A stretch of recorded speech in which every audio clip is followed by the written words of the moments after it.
itu ada peristiwa 65. Lah ini utang sejarah. Dan bangsa kita nanti, Mas Dedi, kalau nanti menjadi RI 1 misalnya ya, harus berani membayar utang sejarah. Kalau nggak, tetap bukan orang yang kita tunggu. Ada kemungkinan nggak Kang Dedi jadi RI 1 yang? Nanti siapa yang merdeka? Harus rakyat. Tugas pimpinan nasional itu adalah hanya mengkoordinir ya. Jadi makanya cita-cita saya kembali ke kerajaan itu mutlak sekali. Baru nanti kalau sudah kembali ke kerajaan, itu nanti rakyat itu ayem, tentrem. Saya di negeri ini dan penguasa di negeri ini, kalau melanggar sumpah jabatan atau menipu jabatan gitu aja, menipu ijazah misalnya ya, itu menurut saya yang lebih jahat dari itu ada apa? Semua melanggar hukum Tuhan. Makanya di negeri ini kegagalannya di mana? Mereka melaksanakan sila pertama itu sudah gagal semua.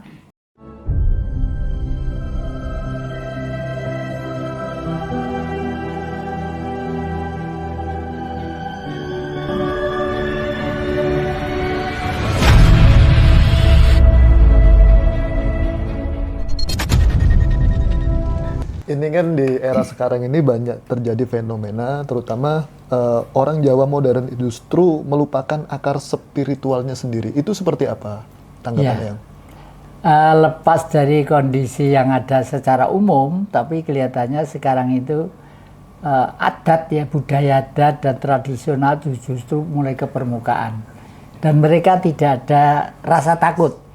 Misalnya teman saya itu orang PU Pusat, Mas Agung Kejawen itu ya, dia itu membuat di pantai selatan itu pura-pura membuat sendiri, jadi mengajak pada orang-orang pantai selatan untuk kembali ke Jawa gitu. Lalu yang kedua, misalnya di Trowulan, di Jember, di Banyuwangi mulai bermunculan seni-seni tradisional gitu. Mulai muncul lagi ya? Mulai muncul lagi ya.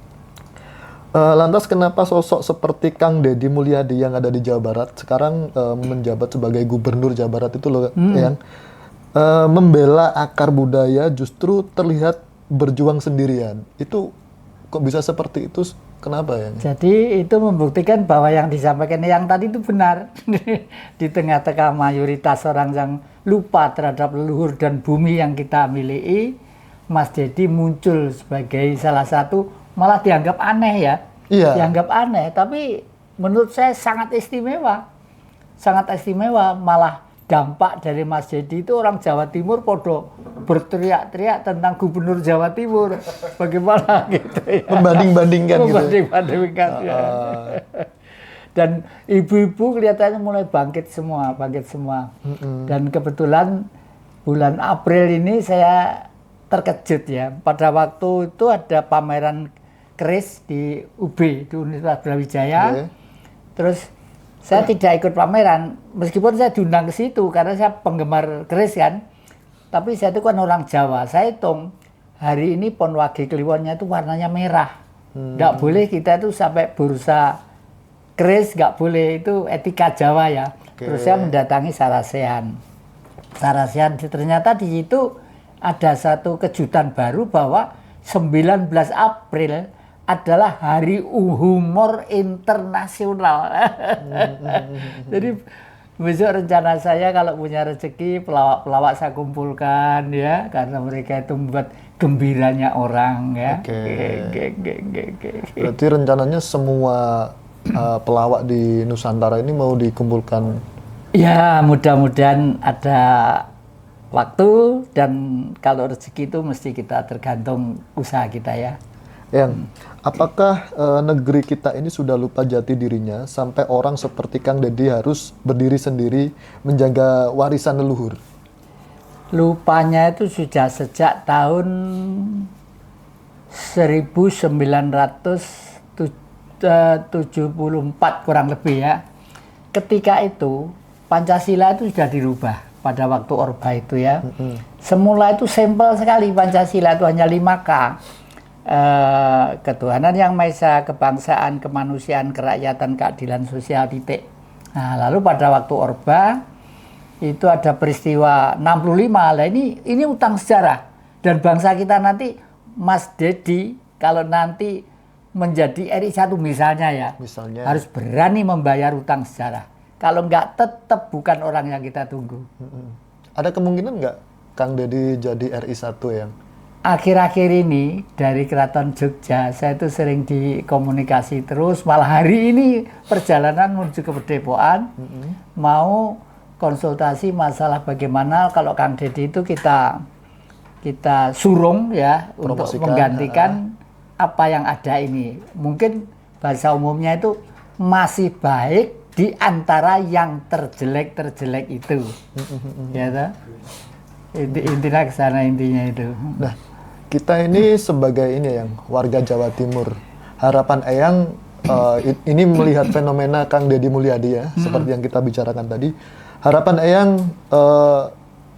sebagai warga Jawa Timur, apa nih yang harus dilakukan pemerintahan atau gubernur Jawa Timur ini? Ya seharusnya tuh segera gayung bersambut ya. Jadi nggak usah malu-malu lah ya. Kalau ada yang baik buat apa sih malu untuk ditiru ya, ditiru. Dan wajib ditiru ya yang. Ya wajib ditiru, iya toh. Semua hidup tuh niru, jangankan kok kepada manusia.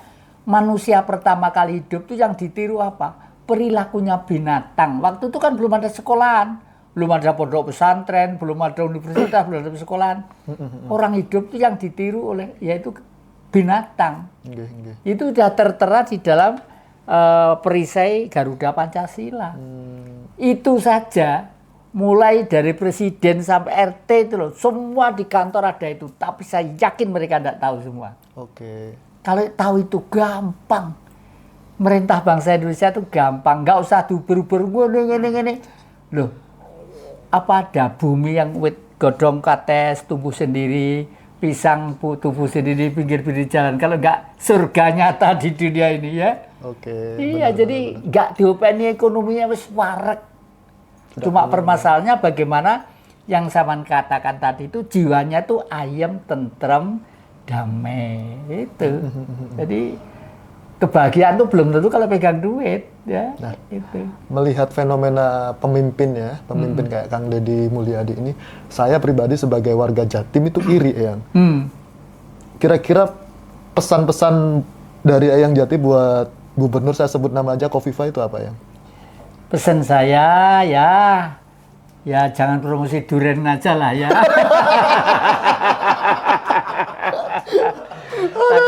Tadi ada ibu-ibu yang marah.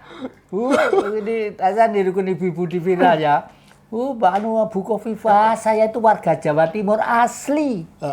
Jangan dipameri tanda, katanya setiap 2 hari sekali dapat tanda penghargaan nasional dan internasional. Kita nggak butuh makan tanda penghargaan gitu lah ya.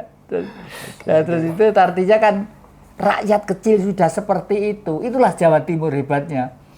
Jawa Timur tuh nggak ada yang dur, nggak ada yang pendek. Lah kenapa kok hari ini saya berpakaian seperti ini? Karena umur saya sudah 80 ya.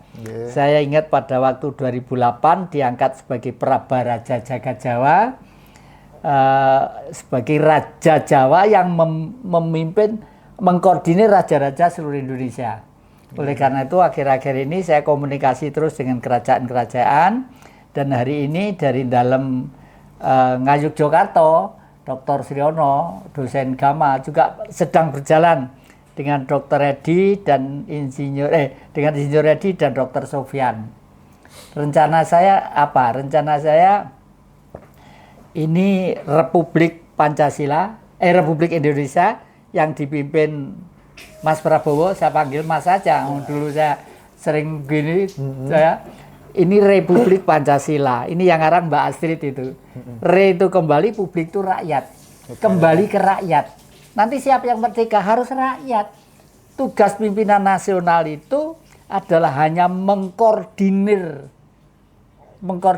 ya. Jadi makanya cita-cita saya kembali ke kerajaan itu mutlak sekali. Baru nanti kalau sudah kembali ke kerajaan, itu nanti rakyat itu ayem, tentrem. Coba negara-negara yang kuat, Belanda, Jepang, Inggris, ya. Belanda semua, kerajaan semua. Kita balik lagi ke Gubernur. Eyang. Gubernur. Untuk Eyang pribadi, sejauh ini Kofifa itu sudah mewakili masyarakat Jawa Timur apa belum Eyang? Karena kemarin ada kasus ya, kayak di PT Shell itu penahanan ijazah dan nyatanya sampai sekarang kan belum ada tindakan. Terus apalagi sekarang Kofifa gembar-gembor mau memperbarui ijazah yang ditahan, mau diganti dengan yang baru. Itu kira-kira langkah yang benar atau malah seolah-olah itu ada backup bagi pengusaha-pengusaha di Surabaya itu loh? Kalau sebagai gubernur, jelas iya sebagai gubernur. Adapun sebagai gubernur, kelihatannya tidak melaksanakan visi dan misi sebagaimana dulu niat berangkat dan janji-janjinya. Kelihatannya di sana, kelihatannya ya.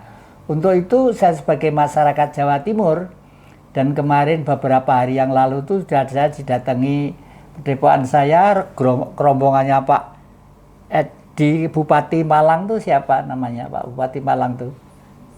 Pak Sanusi ya. Itu Mbak Jati punya rencana apa? Mas, Jawa Timur itu pegang peranan tentang Indonesia. Dan kita kembali ke awal, Singosari dulu menghasilkan negara yang namanya Majapahit.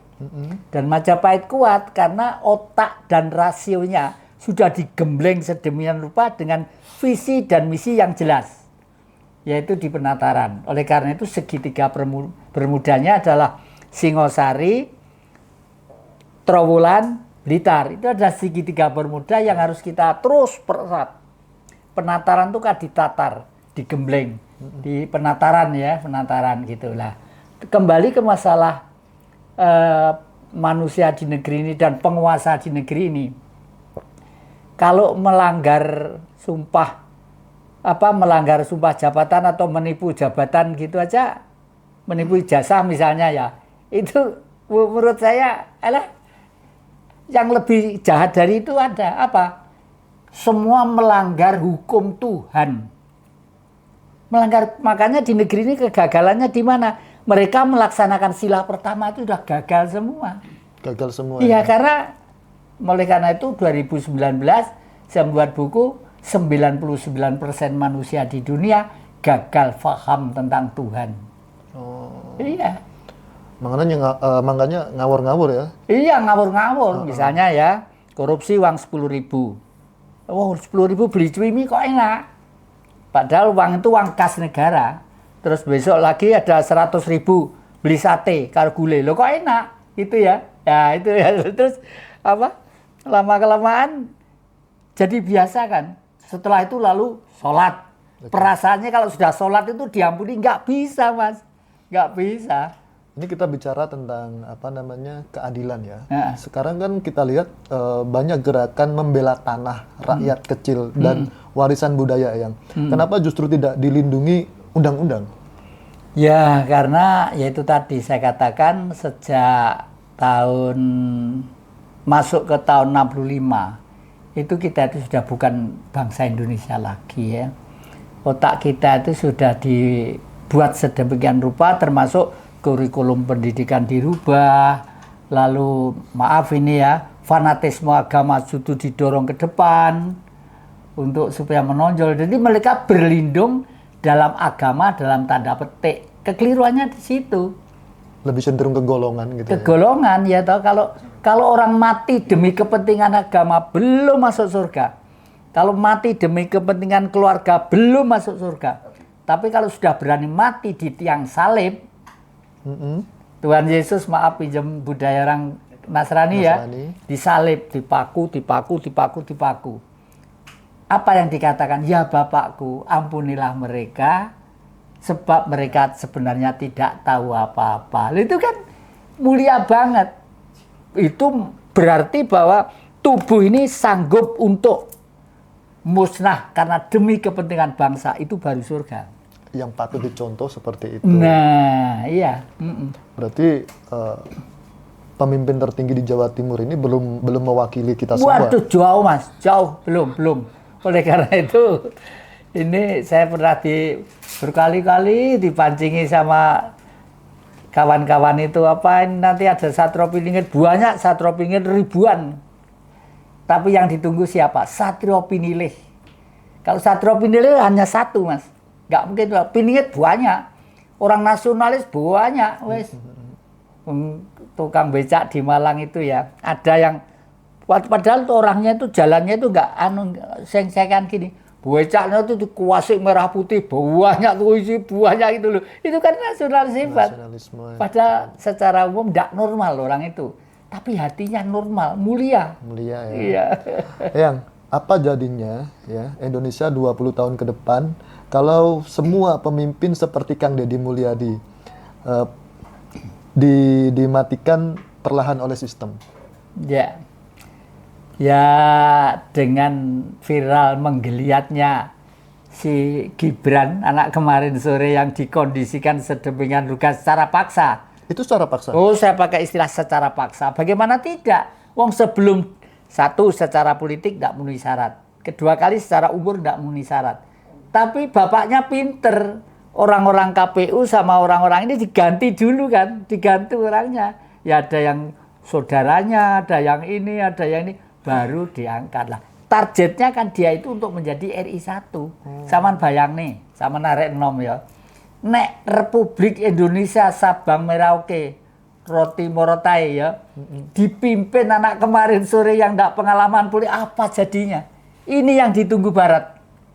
Itu bukan apa namanya isu belaka ya, memang itu by design ya. Oh iya, by design itu, by design. Dan saya yakin bukan otaknya Jokowi. Maaf, kalau secara real Jokowi itu ininya kurang mampu sebenarnya. Ya karena apa? Orba, oligarki, konglomerat bermasalah, koruptor bermasalah. Kalau dipimpin dia enak, dia bisa tidur nyenyak, gitu loh. Oh gitu. Iya. Apa mungkin termasuk pagar laut yang kemarin dibangun? Termasuk itu. Makanya ada PEK 2 ya. Itu sudah mengkondisikan negara dalam negara ya. Makanya kemarin itu jenderal-jenderal senior pada bersuara itu saya salut itu. Bagaimanapun TNI jenderal-jenderal senior itu ya mau supaya si Gibran dimakzulkan. Itu berarti jenderal-jenderal senior itu masih setia terhadap NKRI. Yang jadi sepakat? Sepakat banget. Iya. Oke. Apakah kita sebagai bangsa terlalu sibuk jadi modern sampai lupa cara menjadi manusia Indonesia yang sejati ya? Ya. Jadi manusia yang sejati itu sebenarnya gampang Mas ya, gampang ya. Karena saya itu pernah melacak dengan Mbak Astrid ke Gunung Kelut, ke Blitar ya. Di Indonesia itu ada yang istimewa. Empu Barada dari rambut Wonte Mlingi, abad 78 bisa terbang tanpa mesin, tanpa baling-baling. Itu real? Itu real. Kalau itu masih pitutur dari orang tua ke orang tua, peninggalannya masih ada ya. Peninggalannya itu di rambut Wonte Mlingi itu ada ponasam, itu yang kecentret. Karena dikutuk. Mau terbang jubahnya robek. Wah, kurang ajar pohon beringin. Jubahmu terbang supaya ya kamu selamanya tidak akan bisa besar. Berarti orang yang bisa terbang itu ternyata bukan fiksi ya? Bukan fiksi. Yang kedua Eyang Lawu, Prabu Brawijaya kelima. Kalau itu mata saya tahu sendiri. Ya, saya tuh sering dalang di tempat-tempat yang wingit-wingit itu, antara lain di Ketonggo Ngawi. Di sana ada Srigati namanya. Saya sering dalang di sana. Waktu saya dalang itu ada seseorang di kiri kotak ya itu berdiri mulai sore jam 9 itu. Begini sambil lihat loh. Saya lirik gini. Orang itu kok ganteng, bagus. Ganteng gitu terus pakai jubah wungu, sutro, terus ini ubel-ubelnya kayak film India itu ubel-ubelnya. Ganteng. Saya baru jam 5 pagi matahari terbit ya. Itu beliau tuh jubahnya di beber gitu lalu terbang di antara pohon-pohon jati ke puncak Gunung Lawu. Saya masih belum berani cerita. Saya khawatir mesti aja baru dalang semalam agak error otaknya gitu ya. Di sana itu juru kuncinya itu memang hutan Ketonggo itu kalau nggak salah punya Keraton Jogja ya. Yang Darmo-Darmojo itu sudah almarhum. Itu juru kuncinya sana. Saya dipanggil, Mas Jati, dalam yang tadi malam ditungguin eyangnya. Siapa yang? Eyang Lawu. Nonton yang Mas Jati dalang mulai sore sampai pagi. baru pulang terbang lagi ke puncak Gunung Lawu. Nah, saya masih belum berani cerita, Mas. Sekarang saksi masih hidup di Ngawi. Namanya Pak Darsono. 5 tahun lebih muda dari saya. Masih hidup ya? Masih hidup. Pak Darsono. Pak Pasti Darsono. lihat ini keluarganya Pak Darsono. Gitu ya. Saksi Nah, hidup. terus meskipun beliau lebih muda dari saya, karena orang laku siang malam di hutan Ketonggo, saya panggil Pak. Dalam Pak Dar, tadi malam ditungguin yangmu. Sinten Pak Dar? Yang Lawu. Duh, kowe dalang lu Jat, mulai sore sampai pagi baru pulang. Baru saya berani cerita termasuk ke YouTube ini. Iya, siap. Eyang, apa sebenarnya yang lebih dibutuhkan bangsa ini? Sistem besar atau hati besar seperti Kang Deddy Mulyadi? Mana yang dibutuhkan ya? Hati besar. Hati besar seperti Kang Deddy ya? Iya, hati besar itu dengan sendirinya akan mempengaruhi makrokosmos ya. Makrokosmos itu dunia besar. Dunia besar. Karena Nusantara dulu tuh pernah berhasil di bawah pimpinan Tri Buana Tunggadewi. Tri itu 3, Buana itu bumi, Dewi itu wanita. Seorang wanita yang mampu menerap energi makrokosmos ke mikrokosmos. Oke. Sehingga Majapahit pada waktu itu berwibawa selama 341 tahun.